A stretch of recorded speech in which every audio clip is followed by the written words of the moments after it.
I want to welcome everyone to our annual September 11th memorial ceremony in the town of Mamaroneck.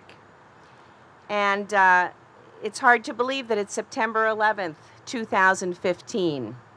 It's been 14 years since September 11th, 2001. But anyone who lived through that day remembers it all too well. I was in Westchester County Planning Board meeting at that time, and I was already a councilwoman in the town of Mamaroneck. I'm the supervisor now. And someone came into the meeting and whispered into the ear of the commissioner, and she looked stunned.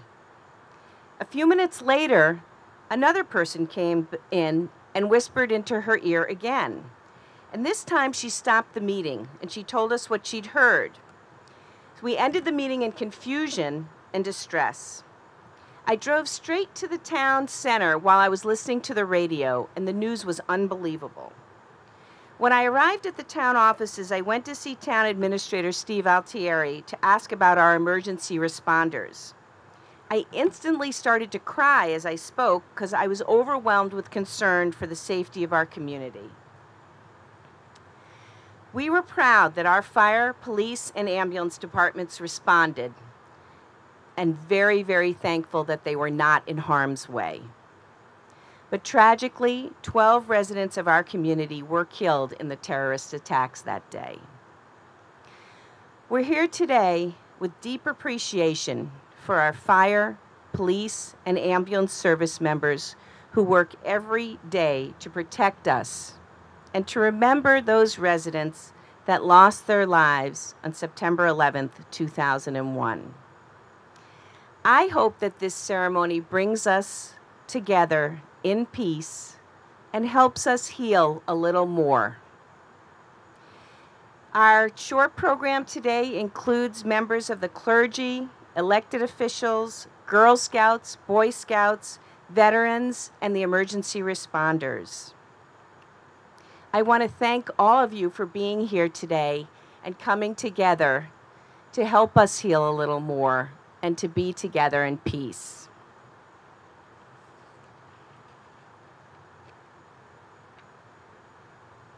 I'm going to ask the Boy Scouts to come forward with their color guard.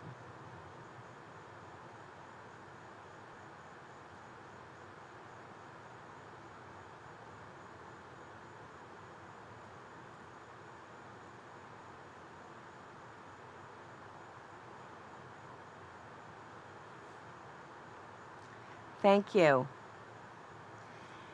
I'd like to ask Reverend Bill Crawford to come up and give us an invocation.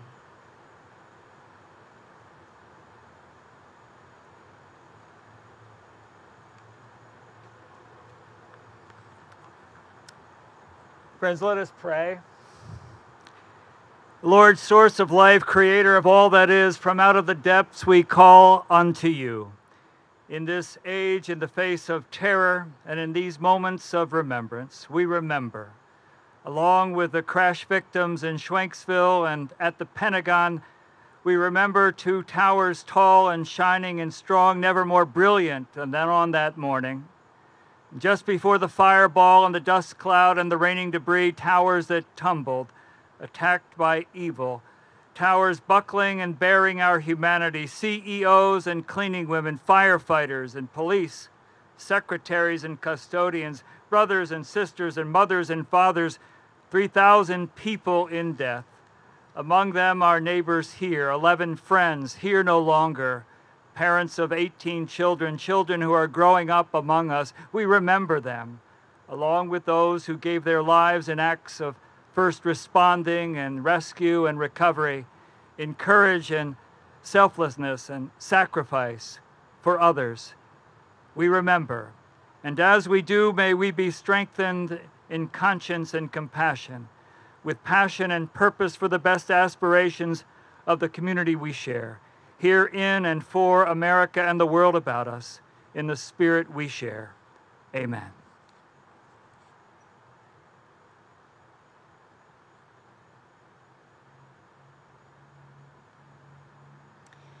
Thank you, Bill. I'm now going to call upon elected officials to say a few words, and we're going to start with State Senator George Latimer.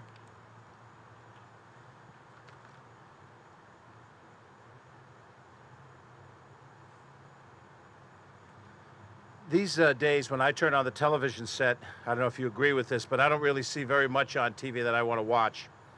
There may be some folks amongst us that get into the reality shows and the sitcoms of the day. I know that there's Law and Order on every day of the week, and there's CSI Omaha and NCIS Cincinnati and whatever else is on every other night of the week. But this week, when I was watching what little TV I did, I was flipping channels, and I stumbled into the rebroadcast of Ken Burns' great documentary on the Civil War. I don't know if many of you have seen it. I think tonight is the last night of it, if I recall, on Channel 13. And it is moving beyond belief because you're watching a dramatization with the quotes and pictures and music that bring back an era that I have no direct relationship to. I wasn't alive during those days. My parents weren't alive in those days. The grandmother that I barely knew wasn't alive in those days. And yet you understand what the Civil War meant to people, that over 600,000 Americans died, brothers fought brothers, and from this community and every other community, young men left and went to names of communities that we could only find on a map, like Shiloh and Chickamauga and Vicksburg and Rappahannock, and died fighting for something they believe in. When we have our Memorial Day in May and we have our Veterans Day in November, and we honor the veterans who are here today, who have served us, we tend to focus on those conflicts that we, those of us of a certain age, have lived through. We lived through Vietnam and through the affairs that have happened in the Middle East in the last 20 years. And our parents' generation who fought in World War II, and we're pleased that we still have some of our World War II vets with us. But we feel differently when we hear a veteran get up and talk about their experience on D-Day or island hopping in the Pacific, because we can see the actual person and we can connect to the human being that's telling us the story. So for our generation, World War II, and perhaps when we were younger, World War I, we have a real human connection to. This day, any of us has a human connection to. The 12 names that we have here on this page, names like Karpoloff and Swain and Crossan, these are people that many of us knew. We knew them as real living people in these communities of Larchmont and Mamaroneck. And the loss that you feel when you realize what happened that day is not just an historic event. We're not talking about a battle that happened in 1777 or a battle that happened in 1862. This is a tragedy that happened that in our recent lifetime we saw and remembered. So what's our challenge today? Our challenge as a nation is to figure out, how do we make the sacrifice of these 11, 12 people, how do we make that sacrifice live beyond our years on this planet? How do we find a way to make what happened on that day matter to children who are young today and children that aren't born today, that won't have the personal remembrance that we have? When the story of 9/11 is told, there's usually three very distinct sets of stories we talk about. The macro story we talk about are the men and the women of the military who, after 9/11, went to Afghanistan. The men who tracked down Osama bin Laden to mete out justice. And the volunteer army that to this day is still fighting terrorism in various parts of the world. The second story we talk about is the story of the first responders. And when we look out at our own firefighters, our own police officers, our own EMS members who participated that day and who represent the firefighters and the EMS and the police officers we lost that day, brings back that second story. But the third story, and it's not unique to Larchmont and Mamaroneck, I will hear it in a few minutes when I go to Rye and other places, is that this was also a day where we lost everyday people. People who got on that train that morning and went into Manhattan and got on a subway train. Maybe they took the Times Square shuttle and then the #1 train downtown. It was a beautiful morning. Maybe they got off at Grand Central and walked the rest of the way. Everyday people who were put in situations that we don't want to contemplate. 9/11 isn't a political discussion. 9/11 is a day to understand the human condition and how individuals dealt with it. How those police and firefighters and EMS men and women went up the tower when everybody else was coming out. How those who volunteered to fight overseas fought. And most importantly, how these 11, 12 people and all the people that got out that day, how they as humans, just like us, faced an unbelievable reality. And our challenge is to make sure that their sacrifice is never forgotten. Thank you.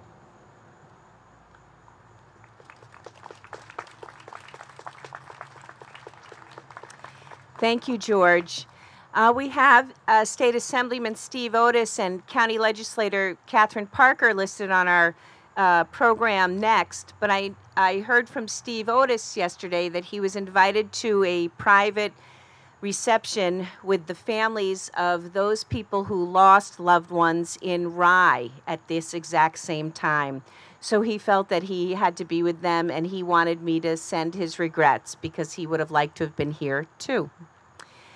And Catherine Parker had a similar situation. She was asked to be the keynote speaker at the Rye Memorial Ceremony this year, and so she isn't able to be here at this time, but wanted me to let all of you know that she sent her regards.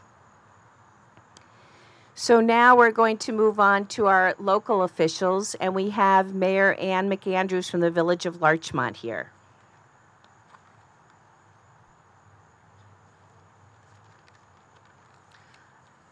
Thank you.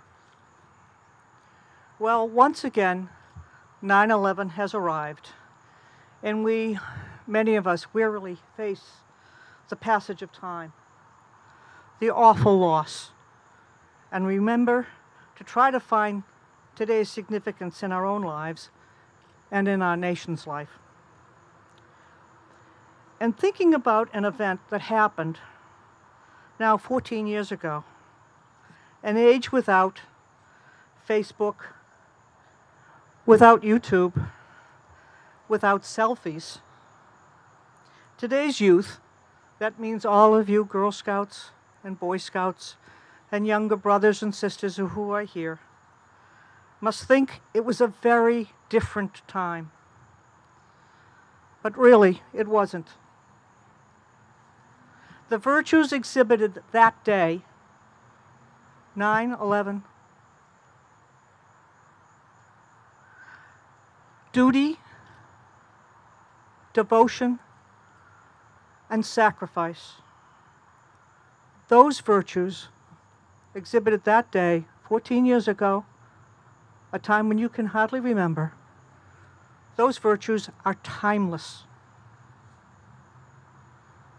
Remembering that, and remembering how those virtues are significant to your life and your future, capturing them will give you and us the strength we need to face today's challenges.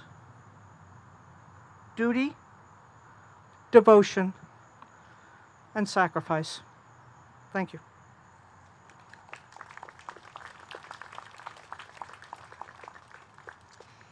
Thank you, Anne. Mayor Noam Rosenblum from the Village of Mamaroneck was not able to join us today either, but we have Village Trustee David Finch with us, and he's going to say a few words.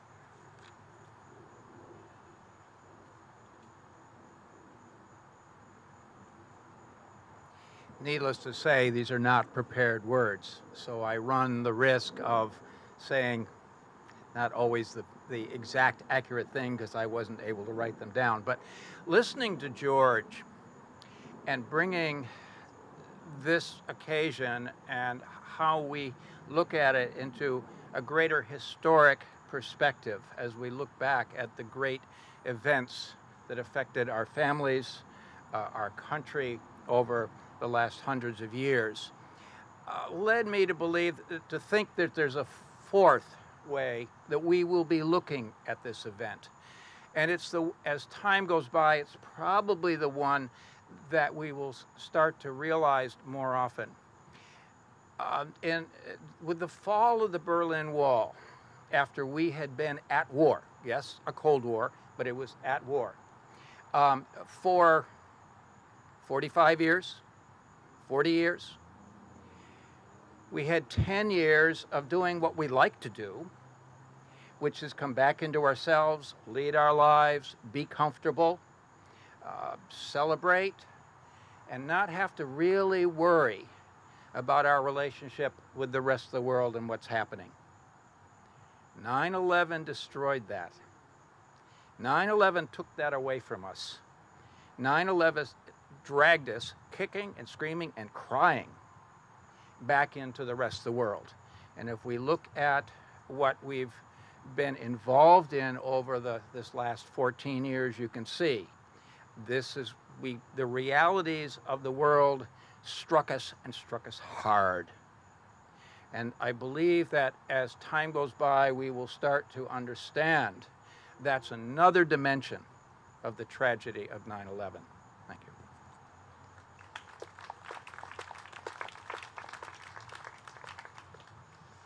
Thank you, David. Our final elected official speaker is Jay Wedgemont, who is representing Congressman Elliot Engel. Where is Jay? Oh, right here. Thank you.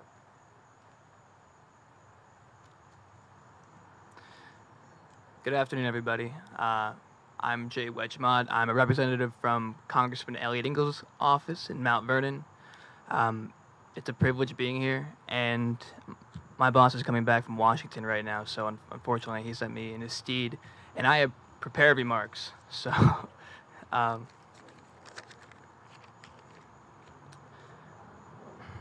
for many Americans, the pain of September 11th, 2001 has not faded. For those of us who lost loved ones, for New Yorkers like myself, who are constantly reminded of our city's forever altered skyline, and for 9/11 survivors and courageous first responders, who came from far and wide for the sake of their fellow Americans, this anniversary is a reminder of the sacrifice and the heroism we saw and the great toll our nation paid.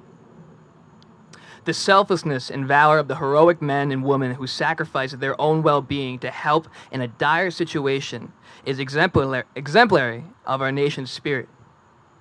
Their contributions cannot be overstated. It is those heroes and their sacrifices that we honor tonight.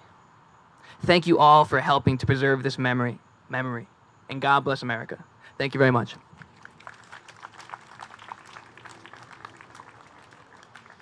Thank you, Jay, for being here, and maybe the congressman will be able to get here if his transportation works out. I'm now going to ask the Boy Scouts to read the names of those who lost their lives on September 11th, 2001. And I want to thank them very much for having the courage to do it and to help us with their youth by doing it. And tell me your name again? Kevin and... Okay. We have Kevin and Nick.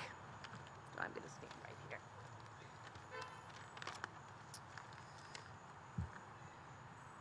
Helen Belalovsky, Douglas G. Karpoloff, Frank J. Kestner, John T. Mackerlin Jr., John F. Swain, John A. Rio,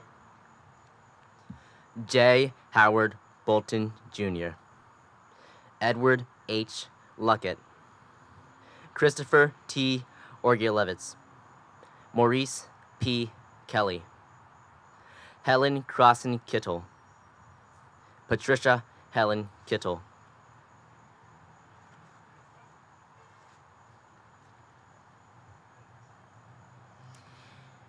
Thank you. We're now, thanks to American Legion posts in Mamaroneck and Larchmont, 347 and 90, we have Steph Chin, who is going to play taps for us.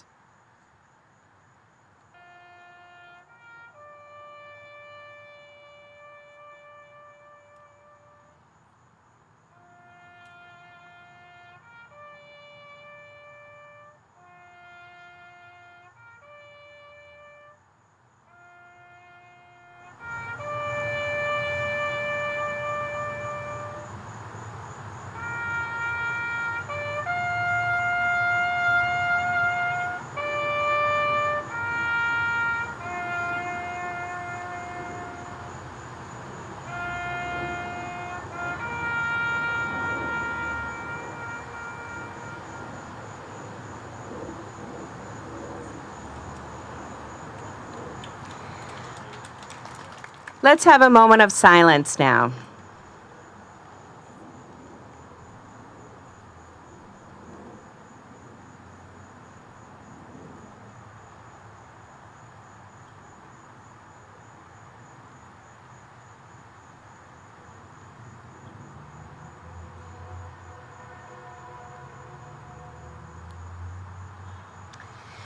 Thank you. We now have groups of folks that are going to place wreaths up here by the Memorial Rock. And we're first going to invite the Girl Scouts to bring up their wreath.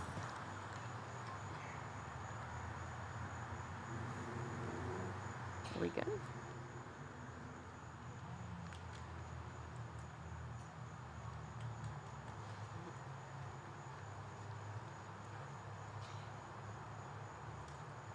Thank you.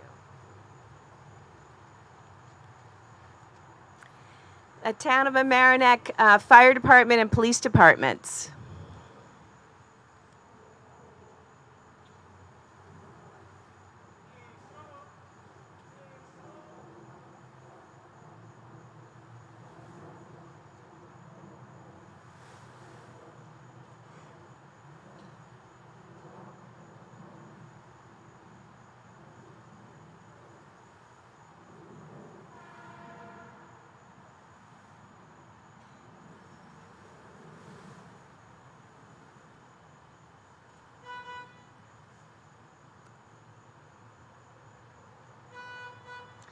Thank you.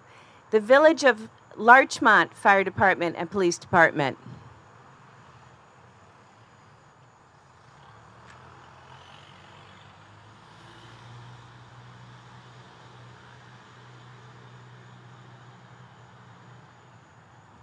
Thank you for being here. The Village of Mamaroneck Fire Department and Police Department. Okay. And the American Legion posts from Mamaroneck and Larchmont, posts 347 and 90.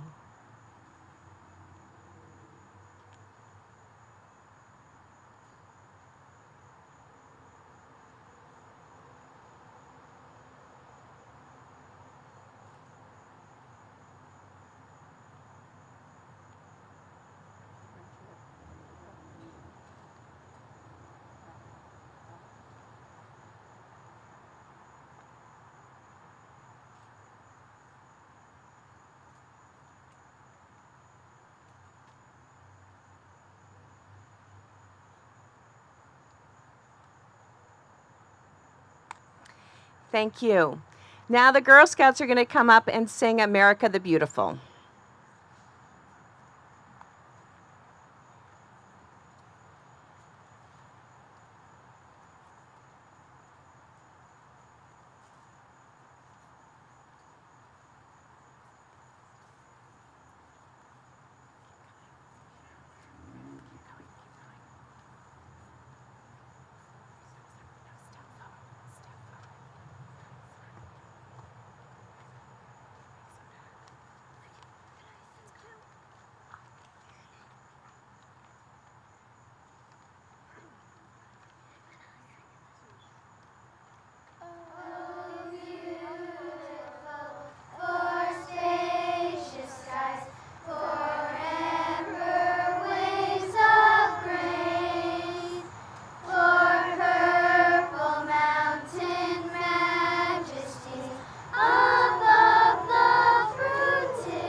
Good job, girls. Thank you so much. And we really have to thank the Girl Scouts of Larchmont because they really created this very special space we have. They are the ones who created the memorial here. And it has become a very special place in the town of Mamaroneck. And I have to say, as supervisor, I feel so proud to have this special place. And it's so wonderful to think of the Girl Scouts every time we're here. And we know that we have this special sort of sacred place that we can hold these kinds of ceremonies and come together as a community. So I really want to thank the fire departments, the police departments, the volunteer ambulance corps, the Mamaroneck EMS, the American Legions, the VFW, David Potts Post 1156, the Boy Scouts, the Girl Scouts, and all of you who live here for coming together. But I especially have to thank the Town of Mamaroneck Highway Department, because although the Girl Scouts created this special memorial, our Highway Department keeps it looking beautiful.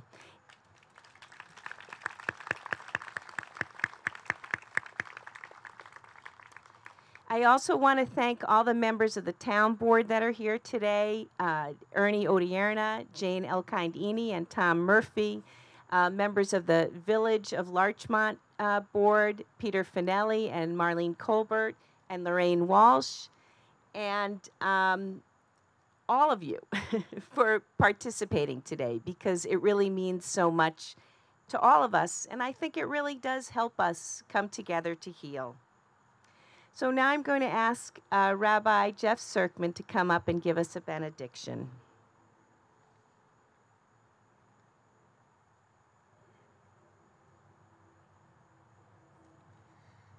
In the face of unthinkable, hellish evil, what's the legacy of 9/11 14 years later? There was once a man who had a dream. A heavenly escort came to him, an angel, to show him the difference between heaven and hell. The heavenly escort took this man to a room, giant, beautiful, a table laden with the most beautiful food, almost Thanksgiving-like. People sitting all around the table, and yet everybody looked miserable. The man didn't understand until the angel said, "Look closely." And the man noticed each person's arm was tied to the chair by his or her elbow, so they couldn't quite get the food to their own mouth. This must be hell. Sure enough, said the angel. And so he took him to another room just down the corridor. In this dream, the same room. It looked to be the same people sitting around the table, but everybody was happy. The food abundant, and everybody was eating. And the man looked closely and noticed something. Everyone had their elbow tied to their chair, so they couldn't quite get the food to their own mouth, but they figured out the solution. They could get the food to the mouth of the person sitting next to them. This must be heaven, he said to the angel. And the angel instructed, indeed it is. The difference between heaven and hell is a matter of cooperation, of reaching out and serving, nourishing, and sustaining the people around you. Dear God, may the memories of the 3,000 virtual lives lost on 9/11 remind us we heal the hurt and make the world whole by reaching out, by feeding the person next to us, by being more kind, more caring, more compassionate. So may it be your will. Amen.